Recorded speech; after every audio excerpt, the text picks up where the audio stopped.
Perkenalkan, nama saya Salsa Agustina Maharani. Di sini saya akan menjelaskan tentang dampak penjajahan Jepang dalam bidang politik. Penjajahan Jepang di Indonesia berawal dari tahun 1945 sampai 1942 sampai 1945. Berdampak besar pada perkembangan politik dan mempercepat kemerdekaan. 1. Meningkatkan kesadaran politik dan nasionalisme. Jepang membentuk organisasi seperti Putra dan Jawa Hokokai, yaitu yang dimanfaatkan tokoh nasional untuk menyebarkan semangat kemerdekaan. Yang kedua, pembentukan BPUPKI, dan PPKI. Jepang membentuk BPUPKI untuk menyusun dasar negara dan PPKI untuk mempersiapkan kemerdekaan. Hal ini mempercepat proses menuju proklamasi.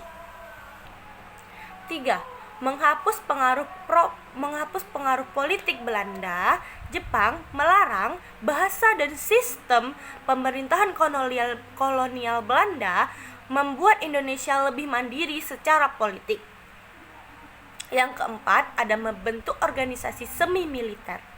Jepang membentuk PETA atau Heiho yang melatih rakyat dalam strategi militer.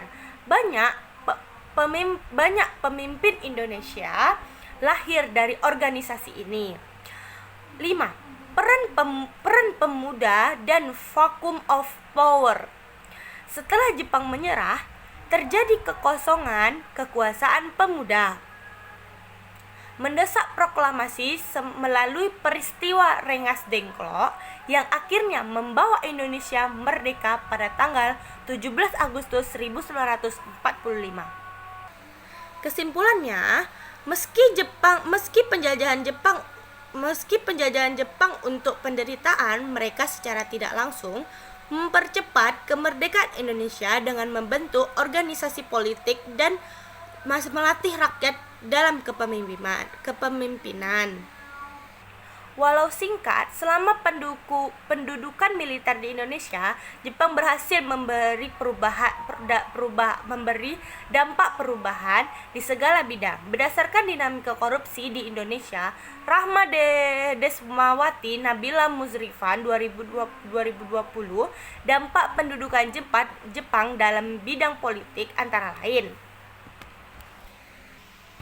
Dampak di bidang politiknya itu sejak masuknya kekuasaan Jepang di Indonesia, organisasi politik dapat berkembang lagi. Bahkan semua organisasi pergerakan nasional dibubarkan. Rakyat Indonesia hanya boleh berpartisipasi dalam politik melalui organisasi buatan Jepang seperti 3A dan Putra.